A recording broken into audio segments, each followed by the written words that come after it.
23장 3절에서 7절까지 말씀입니다. 구약성경 사무엘하 23장 3절에서 7절까지 말씀, 한 목소리로 같이 읽도록 하겠습니다. 이스라엘의 하나님이 말씀하시며 이스라엘의 반석이 내게 이르시기를, 사람을 공의로 다스리는 자, 하나님을 경외함으로 다스리는 자여, 그는 돋는 해의 아침빛 같고 구름 없는 아침 같고 비 내린 후에 광선으로 땅에서 우미 돋는 새풀 같으니라 하시도다. 내 집이 하나님 앞에 이같이 아니하냐? 하나님이 나와 더불어 영원한 언약을 세우사 만사에 구비하고 견고하게 하셨으니 나의 모든 구원과 나의 모든 소원을 어찌 이루지 아니하시랴. 그러나 사악한 자는 다 내버려질 가시나무 같으니 이는 손으로 잡을 수 없음이로다.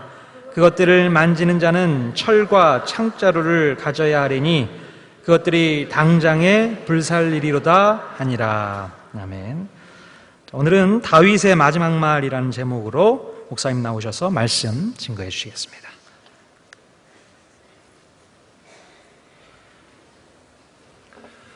오늘 예배에 오신 여러분들을 환영합니다. 날씨가 무더운데 우리 옆에 계신 분하고 인사하겠습니다. 하나님 마음을 시원케 해드리시기 바랍니다. 인사하겠습니다.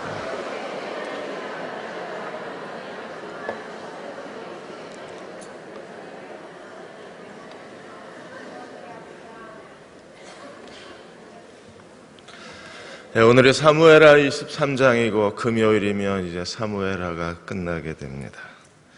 오늘 다윗의 지난 금요일 날 22장이 다윗의 노래였다며 오늘 다윗의 마지막 말, 또 다윗의 마지막 노래라는 그런 부제를 달고 있기도 합니다.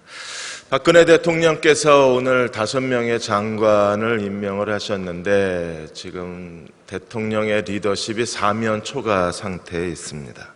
이딴 인사 실패로 말미암아 국정 수행 지지율이 취임 이후에 최저치를 기록하고 있고, 무엇보다도 제일 염려가 되는 게 이 대통령의 권력의 누수 현상 때문에 걱정이 돼요. 대통령의 권력의 위기가 오면 결국에 대통령이 수행하고자 하는 여러 가지 경제 정책들이 제대로 먹혀 들어가지 않기 때문에 결국 권력의 위기는 정책의 위기가 될 수밖에 없습니다. 취임 초부터 야심차게 밀어붙였던 공공기관 개혁 그리고 규제 완화, 이런 이딴 경제 혁신 정책이 지금 전부 멈춰 있어요. 이렇게 벌써 취임 2년 차 벌써 몇 개월 동안에 아무것도 지금 해내지 못하고 있기 때문에 결국 지난 3년에 이어서 올해도 경제가 어려움에 처하게 되고 경제가 멈춰져 있게 되면 과연 이후에 한국 경제가 어떻게 될 것인가에 대한 우려스러운 눈들이 많은 겁니다. 그러니까 권력 위기가 경제 정책 추진을 동력화시키지 못하기 때문에 그래서 모두가 다 걱정하고 있는 거예요.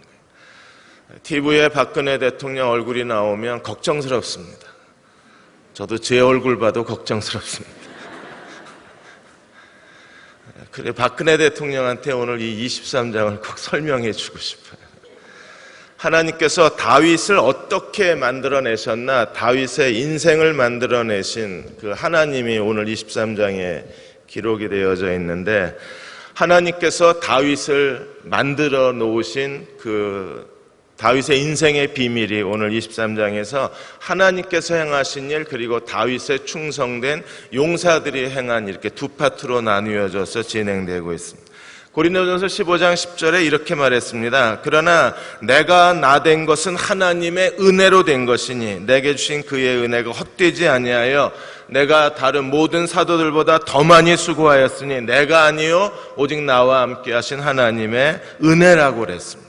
나 된 것은 하나님의 은혜로 되었다고 했어요. 나는 하나님의 은혜로 오늘의 내가 되었습니다. 이게 다윗의 바울의 고백입니다.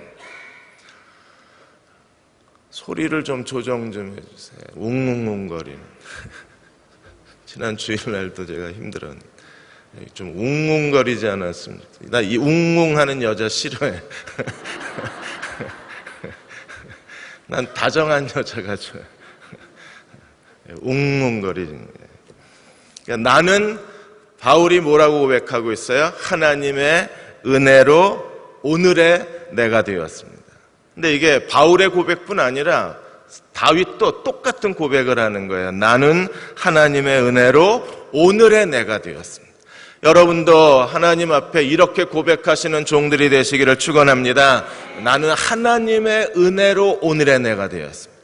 여러분의 사랑하는 아들, 딸들도 그들이 하나님 앞에서 고백하기를 나의 나된 것, 내 인생은 하나님이 만드신 겁니다. 오늘의 나는 하나님의 은혜였습니다. 라고 고백하고 산다면 그들은 이 땅에 살아가는 동안에 자기 인생을 승리로 이끌어갈 뿐 아니라 하나님의 능력과 하나님의 형통함 가운데 살지 않을까. 우리 안에 이 다윗을 만드신 하나님, 그리고 바울의 고백의 하나님이 오늘 우리 안에 계시고 우리 곁에 계십니다. 믿으시나요? 그렇다면 그 하나님과 함께 우리도 자기 인생을 도전해야 되고 그 하나님 앞에 엎드려야 되고 그 하나님을 의지함으로 오늘의 내가 되었습니다라고 고백하는 종들이 돼야만 돼요. 미국 역사상 최악의 최고의 구두쇠 할머니가 계셨는데 그분이 히티 그린이라는 분이십니다. 이분이 1916년에 돌아가셨는데 히티 그린 이 할머니가 얼마나 구두쇠냐 하면 음식을 데워 먹으면 전기세가 든다고 그래서 음식도 데우지 않고 찬 음식을 드셨어요. 아들이 뭘 하다가 다리가 다쳤는데 병원 가면 돈 든다고 아들 다리 치료를 안 해줘서 나중에 다리가 썩어서 다리를 잘라내야 됐었습니다. 그래도 이 어머니가 그래도 다리 하나 남았잖아 이러고 별로 그거에 대해서 고통스러워하지 않으셨어요. 그러다 이분이 다 돌아가신 다음에 시청 직원이 와서 이 할머니 유산을 정리했는데 지금 현시가로 그 당시에 남겨놓은 재산이 지금 현시가로 한 1억 불 정도 됩니다. 한국 돈으로 하면 1,000억 원이 넘는 거예요. 그 어마어마한 돈을 놔두고 이 할머니는요 너무나 춥고 너무나 배고프고 너무나 헐벗고 너무나 가난하게 사신 거예요. 여러분 이 할머니 이해가 안 되시죠? 예, 우리도 이해가 안 됩니다. 다윗을 만드신 하나님이 내 안에 계신데 나의 나된 것은 하나님의 은혜로 되었습니다라고 고백하는 바울의 하나님이 내 안에 계신데 왜 나는 그렇게 고백하지 못할까? 왜 나는 나를 볼 때 불만족하고 나를 볼 때 왜 이렇게 살아야 되나 스스로 후회되고 나는 내 인생을 볼 때 왜 오늘의 나는 하나님의 은혜로 되었다고 자신 있게 고백할 수가 없을까? 오늘 하나님이 다윗의 인생에 어떻게 역사하시고 그리고 다윗의 인생을 만들어낸 사람들은 어떤 사람이었는지 하나님 편에서 보고 그러면 사람 편에서 우리가 살펴보겠습니다. 23장 1절에서 7절까지는 하나님이 다윗에게 어떻게 행하셨는지 하나님이 행하신 만들어내신 다윗의 그 모습이 오늘 1절에서 7절까지 다윗의 마지막 노래로 담아있는 거예요. 하나님이 다윗을 제일 먼저 하신 일이 뭐냐 하면 1장 1절과 2절에 보시면 하나님이 다윗에게 직접 말씀하시고 다윗에게 계시하시고 다윗에게 하나님께서 대화를 통해서 다윗이 어떤 사람으로 만드셨는가 세 가지 자아상을 우리에게 보여주세요. 23장 1절에 다윗의 마지막 말이라 이새의 아들 다윗이 말하며 높이 세워진 자 야곱의 하나님께로부터 기름 부음을 받은 자 이스라엘의 노래 잘하는 자가 말하노라. 하나님이 다윗을 어떤 사람으로 만드셨어요? 높이 세워진 자, 그 다음에 기름 부어 세우신 왕, 그리고 이스라엘의 아름다운 노래를 가장 잘하는 사람. 이 세 가지가 하나님이 다윗을 만들어내신 자화상인 거예요. 다윗은 하나님께서 그에게 기름 부으시고 능력을 베풀어 주셔서 높이 세움을 받았다는 것은요, 높이 세워진 가장 뛰어난 용사라는 겁니다. 골리앗을 죽임으로부터 시작된 이 다윗의 용사의 삶은요, 어디를 가나 이기게 하셨더라. 다윗은 가는 곳마다 하나님이 이기게 하심으로 다윗이 고대 근동 그 주변 지역에서 가장 뛰어난 용맹스러운 용사, 여호와의 용사라는 걸 하나님이 보여주셨어요. 그러므로 다윗이 어디를 가나 가장 뛰어난 용사가 될 수 있었던 것은 누가 그렇게 만드셨어요? 하나님이 이렇게 만드셨어요. 하나님은 오늘까지 여러분을 뭘로 만드셨나요? 나의 첫 번째 자아상은 무엇입니까? 다윗은 높이 세움을 받은 자. 두 번째는요, 이스라엘 야곱의 하나님으로부터 기름 부음을 받은 자. 그러니까 다윗이 원해서 왕이 된 게 아니라 다윗이 왕이 된 건 누구 때문이에요? 하나님이 부르셔서 왕으로 기름 부으시고 하나님이 왕으로 세워주신 거예요. 그러므로 하나님의 부르심 때문에 다윗은 왕이 되었습니다. 자기가 원해서 된 게 아니에요. 하나님이 그를 왕으로 세우기를 기뻐하셨습니다. 그게 두 번째 다윗의 자화상입니다. 여러분의 첫 번째 모습은 뭔가요? 여러분의 두 번째 모습은 어떤 건가요? 세 번째, 다윗은 어떤 사람이었어요?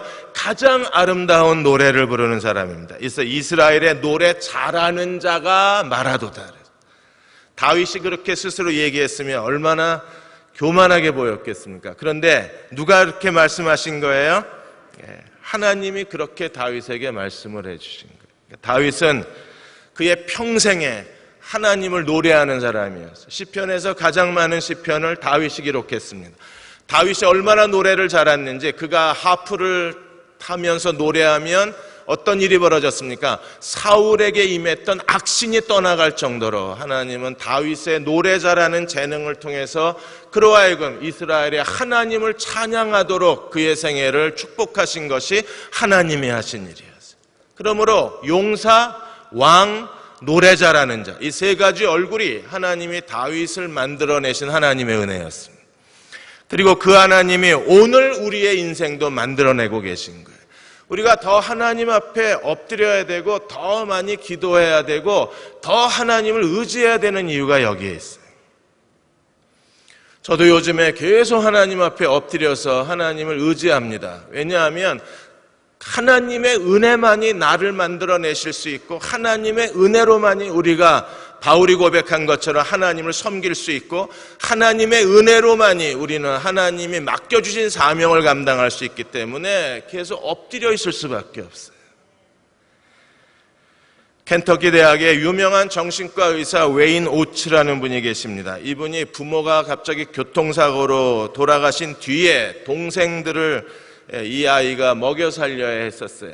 그래서 할 수 있는 일이 이 일 저 일을 하다가 상원 국회의사당 앞에서 구두 닦기 일자리를 하나 얻게 됩니다. 그래서 열심히 거기서 국회의사당 앞에서 이 아이가 구두를 닦으면서 동생들을 돌보고 있었습니다. 그러던 어느 날 한 상원 의원이 이 소년에게 구두를 닦게 돼 웨인 오츠에게 구두를 닦으면서 물어봤습니다. 너 나이가 몇이냐? 12살입니다. 그러냐? 나도 12살 때 너처럼 구두를 닦았단다. 이 얘기를 해요. 그리고 자기 명함을 하나 줬어요. 거기에 상원의원 누구라고 써 있었습니다. 언제든지 도움이 필요하면 내게 전화해라. 나도 너를 도와주고 싶다. 이때 웨인 오츠가 눈이 번쩍 띕니다. 자기랑 12살 나이에 자기처럼 구두 닦기를 했던 소년이 지금 상원의원이라는 사실에 가슴이 뜨거워져요. 그리고 공부하고 싶다는 마음이 처음으로 이 아이의 마음을 휘저었습니다. 그때부터 틈틈이 공부를 하기 시작하고 상원의원의 도움을 받아서 보좌관의 도움을 받아서 야학에도 가고 또 학교에도 들어가게 되고 이렇게 시작된 공부가 나중에 박사학위를 받고 켄터키 대학의 가장 유명한 정신과 의사 중에 한 사람이 돼요. 그리고 치유와 상담 분야에서 가장 많은 책을 저술하고 미국인들의 존경받는 의사 중에 한 사람이 웨인 오츠가 됩니다. 여러분, 하나님께서는요, 어떤 사람들을 통해서 우리의 인생을 만들어내실 수도 있고 하나님을 의지하는 사람이라면 밑바닥에서부터 최고의 자리까지 우리를 올려내시는 거예요. 다윗은 어떤 사람이었습니까? 농부의 아들입니다. 다윗의 아버지 이새가 무슨 권력이 많거나 사회의 어떤 엘리트 계층이 아니잖아요. 그리고 사회에서 어떤 돈 많은 그런 집단의 사람이 아니잖아요. 그냥 농부였던 집안의 농부의 아들이었던 다윗을 하나님께서 이스라엘의 지극히 높은 자로 세우시고, 그리고 하나님의 언약의 사람으로 세워놓으신 것은 하나님의 은혜예요. 우리가 하나님을 의지하면 하나님이 그 일을 이루어내실 것입니다. 그럼 어떻게 해야 하나님이 그 일을 이루어내실까요? 23장 3절과 4절에 보시면 다윗이 어떻게 살았는가를 하나님이 말씀하고 계십니다. 3절에 보시면 이스라엘의 하나님이 말씀하시며 이스라엘의 반석이 내게 이르시기를, 누가 말씀하셨어요? 이스라엘의 하나님.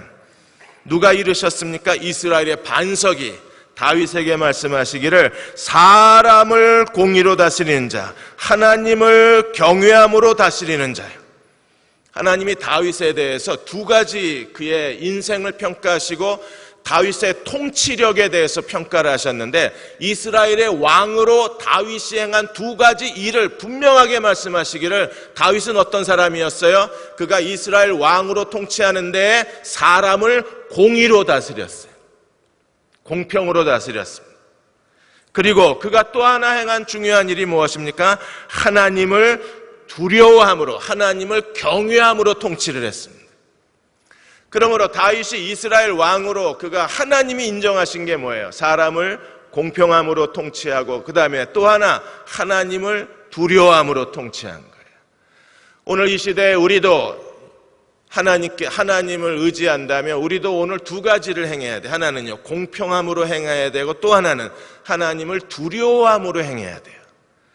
여러분, 우리가 하나님을 두려워할 줄만 안다면 지금보다 훨씬 더 열심을 가질 수 있을 거예요. 하나님을 두려워할 줄만 안다면 지금보다 더 부지런히 하나님을 섬길 것입니다. 우리가 하나님을 두려워할 줄만 안다면 그렇게 죄짓고 아무렇지도 않은 표정으로 다닐 수는 없을 거예요. 하나님을 두려워할 줄만 안다면 우리는 매일 하나님께 더 가까이 나아가기 위해서 온 힘을 다 기울일 것입니다.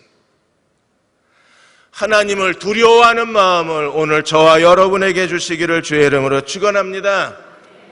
그리고 사람에 대해서 가능한 공평하려고 애를 써야 돼요.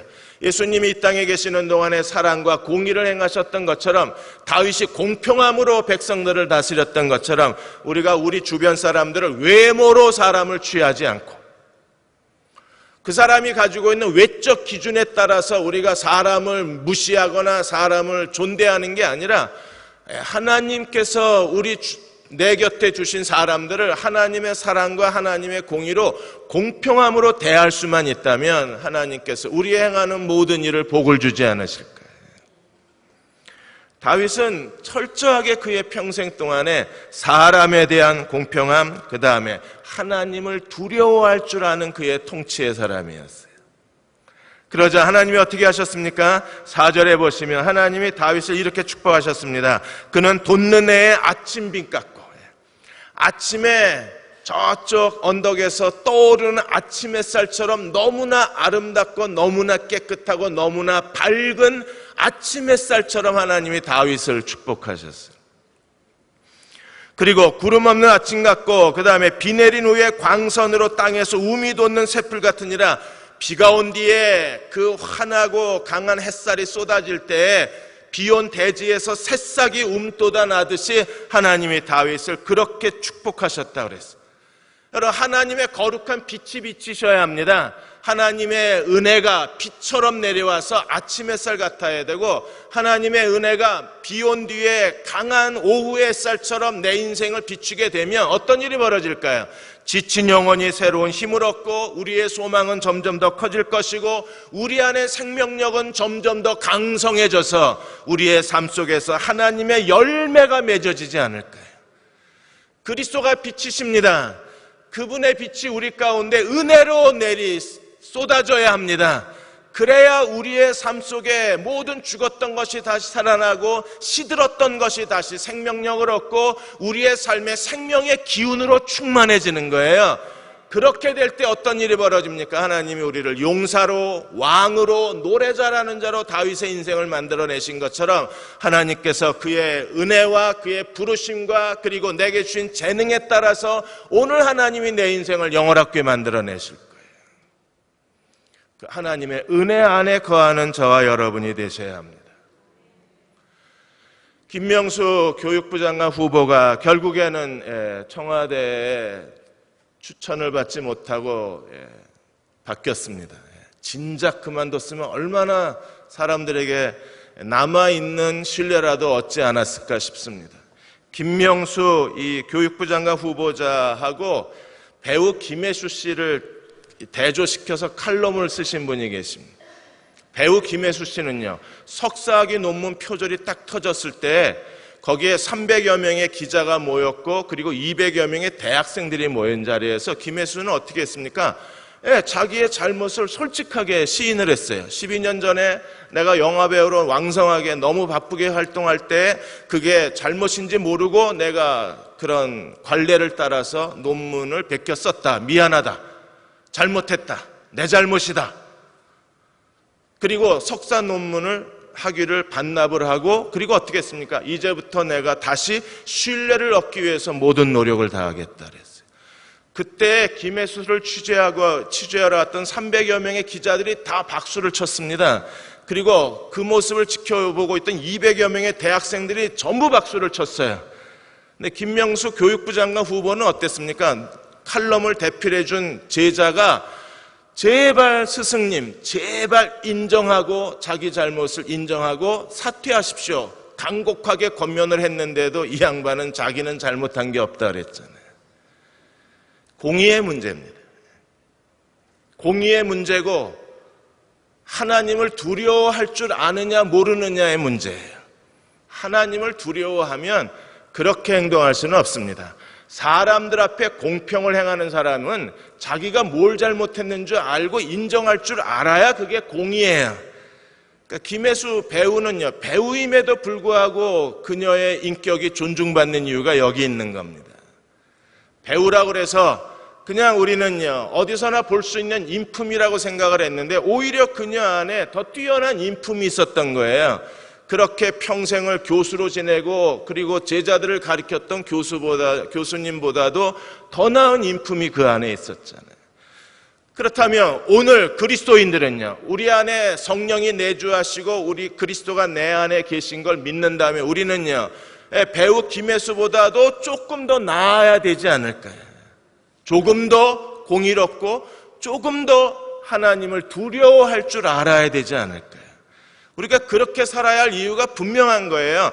그렇게 살아야만 어떤 일이 벌어집니까? 하나님이 은혜의 햇살을 비춰주신다는 겁니다.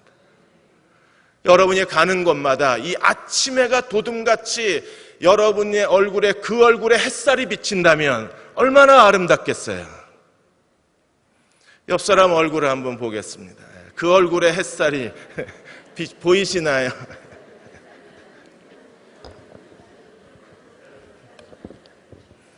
저는 지휘자님만 보면 기분이 좋아집니다. 그래서 지휘하시는 모습을 계속 쳐다봐요. 엔돌핀이 막 나오는 거예요. 여러분의 그렇게 주변 사람들한테 그런 마음의 기쁨을 주고 마음의 은혜를 주고 마음의 즐거움을 줄 수 있어야 합니다. 그러려면 어떤 일이 벌어져야 되나요? 하나님의 햇살이 항상 머물러 계셔야 되는 거예요.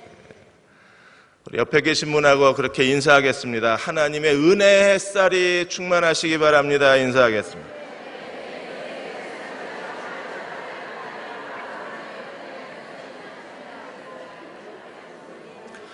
자, 은혜의 햇살이 비치자. 거기 어떤 일이 일어났는가? 5절에서 7절까지가 하나님이 하신 일이에요.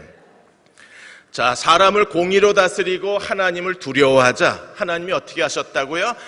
아침 햇살처럼 하나님의 은혜가 다윗을 뒤덮었습니다. 다윗에게 충만했습니다. 그러자 어떤 일이 벌어졌어요? 5절에 내 집이 하나님 앞에 이같지 아니하냐. 내 집이 하나님 앞에 이같지 아니하냐. 여러분도 이렇게 고백하시는 종들로 하나님을 섬기시기를 축원합니다. 우리 집이 하나님 앞에 이같지 아니하냐. 뭐 같지 아니하냐. 아침 햇살이 충만한 것처럼. 그리고 이같지 아니하냐. 하나님이 어떻게 다윗에게 행하셨어요? 하나님이 나와 더불어 영원한 언약을 세우사 만사에 구비하고 견고케 하셨으니 하나님이 언약을 세우셨어요. 다윗과 더불어. 그리고 하나님 오늘 우리와 더불어 언약을 세우신 걸 믿으십니까? 다윗에게만 언약을 주신 것이 아니라 우리는 새 언약의 하나님의 사람들이에요. 예수 그리스도의 피로 우리는 하나님의 언약을 받은 사람들입니다. 그러므로 다윗에게 하나님의 언약을 어떻게 이루셨는가를 보면 새 언약의 중보자이신 그리스도를 통해서 하나님이 우리에게 어떻게 언약대로 행하실 것인가를 우리는 약속받을 수 있는 거예요. 하나님이 다윗에게 어떻게 하셨어요? 만사에 구비하고 견고케 하셨으니 무슨 뜻입니까?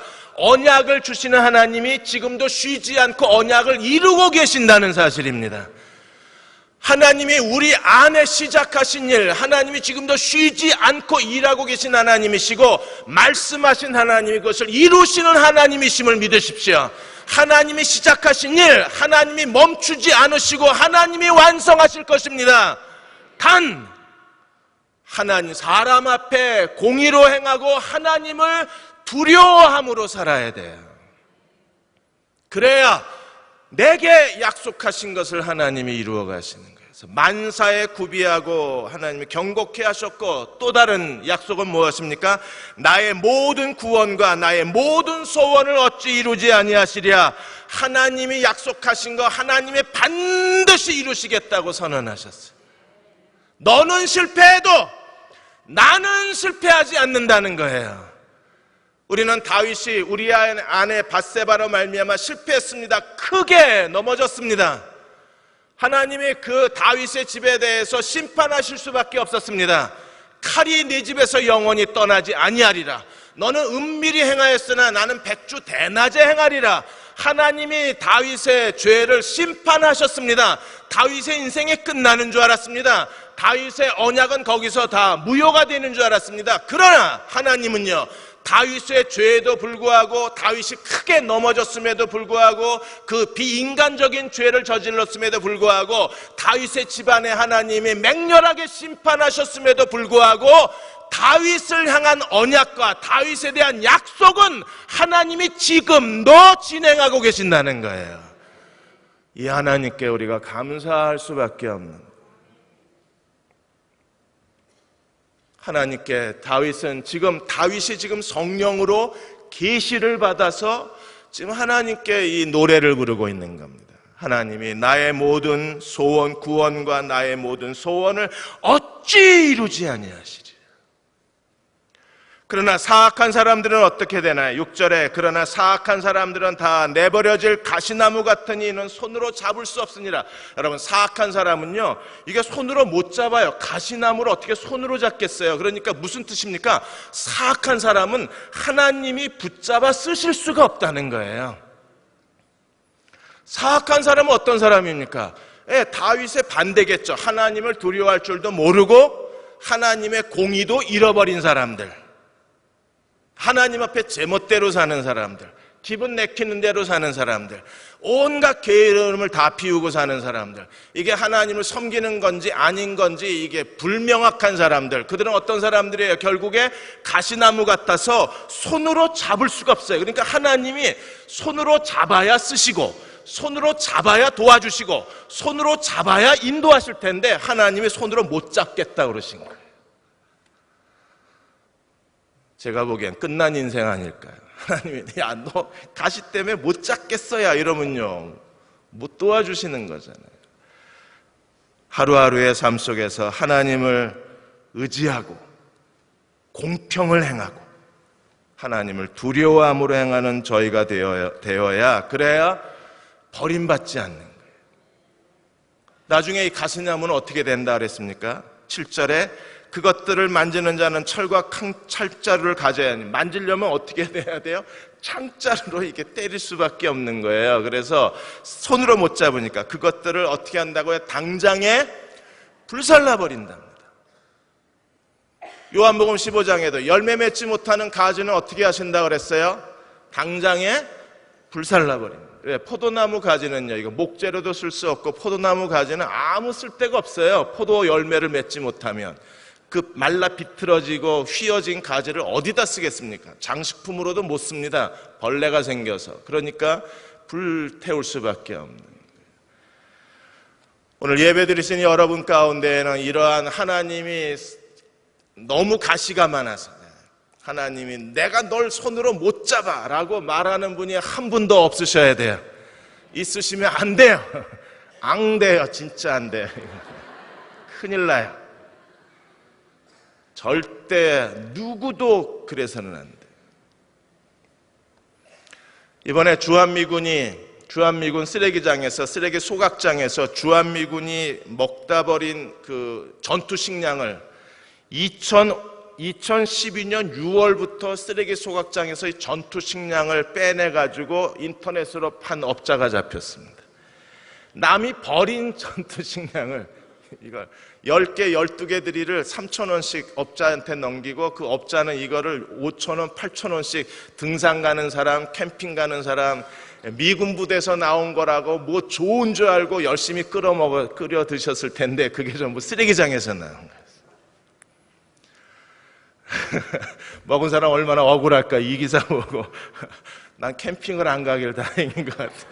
분명히 갔으면 나도 어디서 한두 개 사다가 끓여 먹었을 텐데. 기분 나쁘시죠?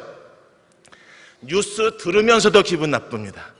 여러분, 그거 끓여 먹은 사람은 얼마나 기분 나쁠까요? 우리가 하나님의 은혜 안에 거하지 못하고 어느 날, 야, 너 가시 때문에 내가 너를 어떻게 손으로 잡아줄 수가 없었어라고 말을 들으면 얼마나 억울하겠까. 저는 억울할 것 같아요.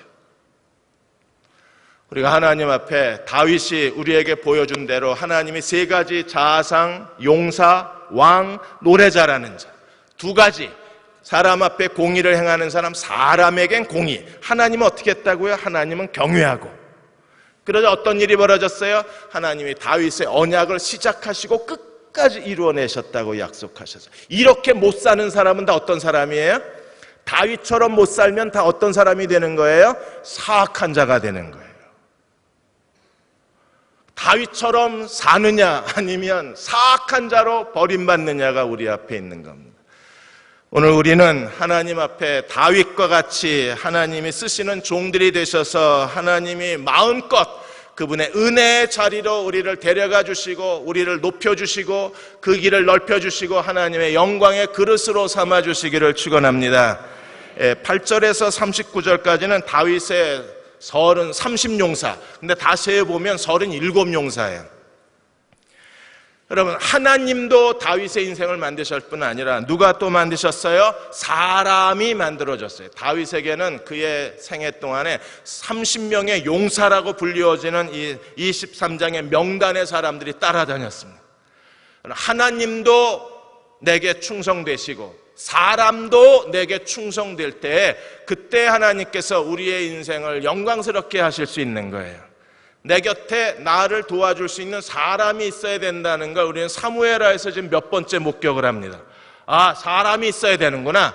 사람이 내게 충성돼야 되는구나. 그래야 하나님이 충성된 사람들을 통해서 내 인생을 만드시는구나. 그걸 우리가 사무엘에서 벌써 몇 번 봤잖아요. 근데 오늘 본장에서도 다시 다윗에게 어떤 사람이 있었는가를 우리에게 설명해 주고 있는데 다윗의 사람들이 어떤 사람인가? 8절에서 12절까지는 처음에 세 용사가 나와요.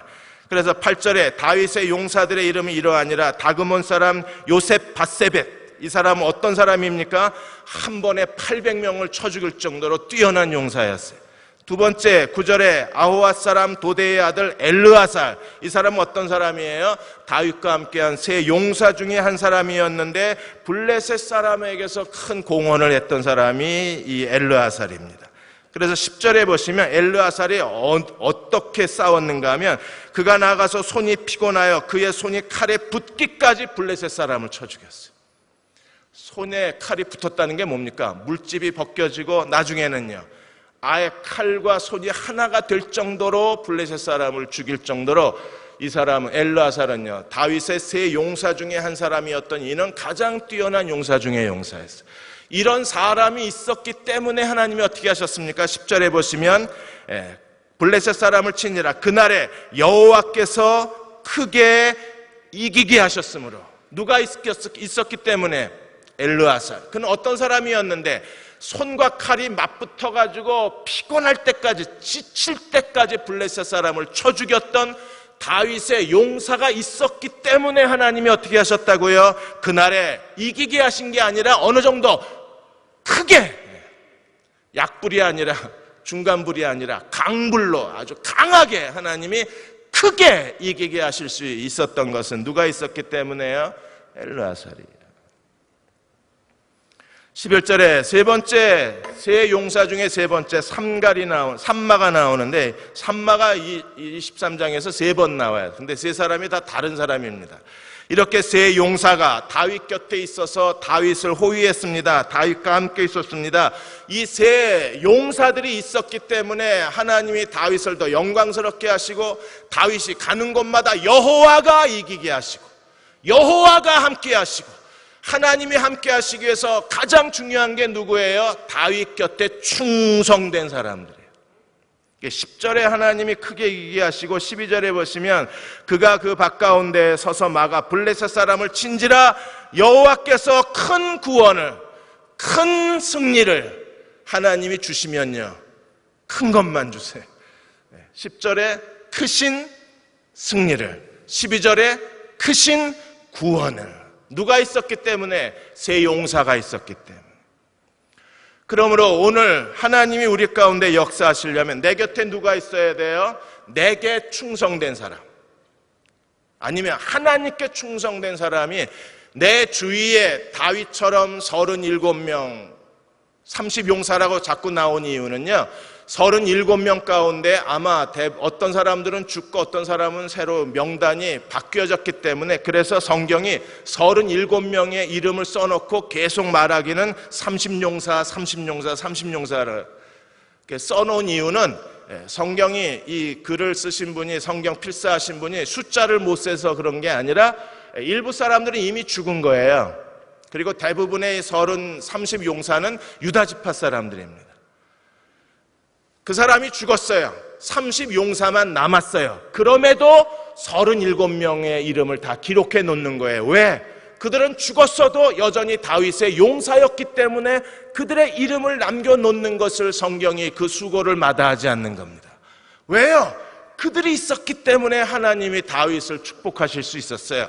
그 다윗에게 충성된 사람이 있었기 때문에 하나님이 다윗에게 능력과 승리와 영광을 주실 수 있었던 거예요.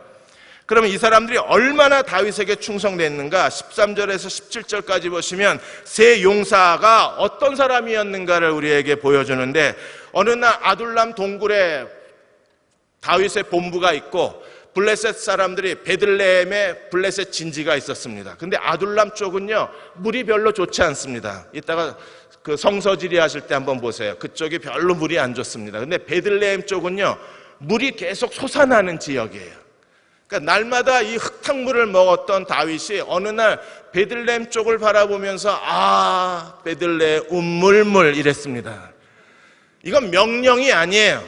하나님의 명령도 아닙니다. 다윗 왕이 명령을 한 것도 아니었어요. 그냥 지나가는 말로, 그냥 갑자기 미국에 오래 사는 분이 김치 하듯이 그냥 운물물 이랬습니다. 그런데 세 명의 용사가 이 아둘람굴에서 베들레헴까지가 거의 40km가 넘습니다.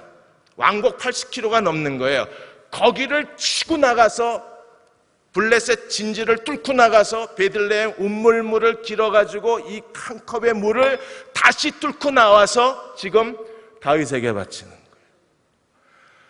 거예요. 물 가져와라고 명령하지 않았어요. 이건 목숨을 걸 만한 하나님의 명령도 아니에요. 이거는요, 이스라엘의 구원을 가져오는 여호와의 작전도 아니에요. 다윗이 그런 작전을 짠 적도 없어요. 그냥 멀리 바라보다가 운물물 이랬습니다. 그런데 그 말 한마디에 세 용사가 목숨을 걸고 가서 물을 떠다가 다시 목숨을 걸고 그렇게 다윗에게 충성됐어요. 주변에 충성된 사람이 있어야 돼요. 그래서 박근혜 대통령 보면 자꾸 23장을 읽어주고 싶다는 겁니다. 옆에 있는 사람들이 다 하나같이 온갖 거짓말, 그 다음에 과거에 자기의 부도덕한 삶을 은폐하고 끝까지 모른다고 모르쇠하고 언론이 이미 다 찾아내고 네티즌들이 다 찾아내서 이미 여론 청문회가 시작이 됐으면 잘못한 건 잘못했다고 그래야지. 자기들 문제가 아니잖아요. 지금 이게 어디까지 가요? 그들을 추천한 청와대하고 박근혜 대통령까지 올라가잖아요. 그 리더십까지 치는 거잖아요. 사람들이 생각이 있으면 자기들은 죽어도 누구는 살려야 돼요. 대한민국 미래를 위해서 지금 어쨌든 대통령이니까 지금 대통령의 권위를 살려내야 대한민국의 미래가 있는 거 아니에요. 그러면 자기들은 스스로 내던지고 한 나라의 최고 통치자는 세워주고 그나마 그렇게라도 했으면 인격자라고 인정을 받을 거 아니에요. 그런데 어떻게 하나같이 그 수첩에 도대체 어떤 사람들이 있는지 이게 다윗의 용사들로 이름을 좀 바꾸어 드리고 싶어요. 충성된 사람이 있어야 통치자가 어떤 정책을 펼치고 그리고 어떤 리더십을 펼치고 어떤 국가의 미래를 바라볼 때 그게 성취가 되는 거지. 주변에 아무리 뛰어난 리더십의 사람도 주변에 충성된 사람이 없으면 아무것도 못 해내는 거예요. 부부도 마찬가지입니다. 서로 남편과 아내가 서로의 좋은 동역자가 되고 서로를 격려하고 서로를 도와줘야 뭔가를 성취해내는 거지, 그런 동역의 관계가 되지 않으면 아무것도 이루어낼 수 없는 거예요. 여러분, 큐리 부인이 라듐을 발견을 했는데 이 라듐을 발견하는데 4년이 걸렸습니다. 그럼 큐리 부인이 과학자로서 라듐을 발견하는데 그 거의 다 쓰러져가는 차고 같은 연구실에서 연구를 하셨는데, 그분이 그러면 아내로서 어머니로서의 역할을 다 포기하고 연구실에 틀어박혀서 거기 연구에 전념했나? 아니요. 아내로서 어머니로서의 역할을 하면서 라듐을 연구해서 4년 만에 순수 라듐을 축출해낸 겁니다. 근데 그렇게 할 수 있었던 것은요, 남편의 절대적인 도움이 있었어요. 그러니까 나중에 큐리 부인이 라듐을 발표하는 자리에서 뭐라 그럽니까? 남편이 없었으면 이 라듐도 없었다고 말하죠. 지금 라듐을 여러분이 볼 수 있었던 것은 내 남편이 있었기 때문에 여러분이 이걸 볼 수 있는 거라고 말을 해요. 곁에서 돕는 사람이 있어야 됩니다. 국가도 대통령 주위에 누가 있냐가 중요하고, 교회도 담임 목사와 교회의 평신도 리더십 주위에 어떤 사람이 있는가가 중요하고, 여러분의 가정도 남편 곁에 누가 있어야 되는, 어떤 아내가 있냐, 아내 옆에 어떤 남편이 있느냐가 중요하고, 그리고 자녀들이 부모와의 관계 속에서 어떤 인격적 관계를 갖느냐가 굉장히 중요해요. 부모와 자녀가 서로 신뢰하는 관계가 되어야, 그래야 하나님이 다윗의 집에 기름 부으신 것처럼 우리들의 가정을 하나님이 축복하실 수 있고 하나님의 아침 햇살이 쏟아질 수 있는 거예요. 여러분의 가정에 하나님이 매일 가정 아파트 문을 열고 집 문을 열고 들어갈 때마다 여러분의 그 집에 아침 햇살이 가득 충만한다면 얼마나 행복하겠습니까? 그러기 위해서는요, 우리가 서로가 서로에게 충성된 사람이 돼야 되는 거예요. 여러분들이 아마 그 맨발의 마라토너 이디오피아 아베베를 기억하실 거예요. 아베베가 1960년대 로마 올림픽에서 맨발로 우승을 하고 1964년 동경 올림픽에서 다시 마라톤 우승을 했습니다. 그리고 1968년 멕시코 올림픽에서 3연패를 하나 모두가 다 지켜보고 있었는데 아베베가 중간에 기권하죠. 그래서 모두가 다 실망을 했는데 누가 우승을 합니까? 같은 이디오피아 선수 마모 웰데가 우승을 합니다. 이미 아베베는요, 다리를 다쳤어요. 그래서 마라톤 뛸 수가 없는 상황이었는데 같은 동료 선수 마모 웰데를 우승시키기 위해서 일부러 유혹을 한 거예요. 일부러 선수들을 지치게끔 만든 겁니다. 그래서 처음부터 아베베가 전속력으로 달려요. 그러니까 다른 선수들은 뭔지 모르고 아베베를 따라서 전속력으로 달립니다. 그러다가 아베베는 중간에서 딱 기권하고 멈춰요. 따라갔던 선수들은 이미 지칠 대로 지친 거예요. 그런데 그 뒤에서 마모웰데가 천천히 자기 페이스 유지하면서 쭉 가셔가지고 멕시코 올림픽에서 금메달을 따요. 그러니까 이디오피아가 이 사실을 알고 아베베 동상과 마모웰데 동상을 같이 세워놨습니다. 친구의 우정이 아름답다고. 우리 곁에 그렇게 같이 뛰어주는 사람이 있어야 그래야 하나님이 일하시는 거예요. 나머지에서는요, 이 18절에서 39절까지는 30용사의 이름이 나오고 그들이 어떤 사람인가를 자세하게 다 설명하고 있어요. 24절에 요압의 아들 아사엘은 죽었는데도 이 이름이 기록되고 있는 거예요. 그리고 마지막에 39절에 누구 이름까지 기록되어 있어요? 햇사람 밧세바의 남편 누구? 우리아까지. 그래서 총수가 37명이라고 말하고 또 23절에 보시면 30명보다 존귀하나 그리고 39절에는 37명이었더라. 막 헷갈립니다. 그래서 30용사라고 우리가 일반적으로 부르고 그 중에 아마 7명은 죽었을 거예요. 그리고 37명의 명단이 그대로 남아있는 겁니다. 바울도 하나님이 그렇게 바울을 쓰실 수 있었던 것은요, 바울 서신에 나와 있는 바울을 위해서 목숨을 바치는 사람이 40여 명이 넘어요. 로마서 16장만 해도 28명의 이름이 나와요. 그 중에 26명에 대해서 바울이 자세하게 쓰고 있어요. 그들은 어떤 사람입니까? 바울을 위해서는 목숨까지 주기를 즐거워하는 사람이 바울 곁에 있었어요. 그러니까 하나님의 아침 햇살이 비치려면 내 곁에 누가 있어야 돼요? 나에게 충성을 다하는 사람이 옆에 있어야 돼요. 여러분이 그 사람을 지역교회에서 찾으시기를 바랍니다. 여러분의 목장에서 내게 충성을 다하고 나를 위해서 목숨을 줄 수 있는 좋은 친구를 여러분 목장에서 찾으시기를 축원합니다. 교회 다 20년, 30년 오래 다니셨잖아요. 그러면 그런 친구들 다 있으시죠? 그래서 여러분도 자기의 인생에서 23장의 다윗의 용사의 명단이 있는 것처럼 친구들의 명단을 내가 갖고 다녀야 돼요. 이 친구들이 내게 충성되는 한 하나님도 내게 역사하시는 거예요. 근데 사람이 떠나면 하나님도 더 이상 도와주실 수가 없는 거예요. 그래서 한쪽에서는 누구를 의지해요? 하나님을. 또 한쪽에서는 누가 옆에 있어야 돼요? 사람이. 하나님을 온 힘을 다해서 경외할 뿐 아니라 사람도 옆에 여러분 곁에 머물기를 기뻐하는 종들이 되시기를 축원합니다. 그리고 하나님이 아침 햇살이 여러분의 생애에 가득 넘쳐서 아침마다 새 생명이 새로운 삭시 돋아나고 그리고 생명이 움트고 여러분 지친 영혼이 다시 힘을 얻고 하나님의 은혜의 섭리가 여러분 생애 가운데 성취되시기를 주의 이름으로 축원합니다. 내 마음에 하나님 나라가 임하기를 원합니다. 다윗처럼 사람들에게 공평을 행하고 하나님을 두려워하며 하루하루 살겠습니다. 우리의 모든 죄 용서하여 주시고 주의 얼굴을 뵙게 하여 주시고 주님과 동행하는 믿음의 사람들로 세워주셔서 저희도 다윗처럼 마지막 죽음을 앞두고 마지막 노래를 다윗처럼 부를 수 있는 믿음의 사람들 되게 하여 주옵소서. 지금 우리를 죄에서 구원한 우리 주 예수 그리스도의 은혜와 하나님 아버지의 무한하신 사랑하심과 성령의 도우신 은혜가 오늘 함께 수요 예배 드리고 돌아가는 모든 교우와 가정과 자녀들, 기도하여 구하는 모든 일들과 이 땅의 교회와 이 민족 위에 그리고 아직도 실종자를 기다리고 있는 세월호 가족들 위에 지금부터 영원히 함께 하시기를 간절히 축원하옵나이다. 아멘.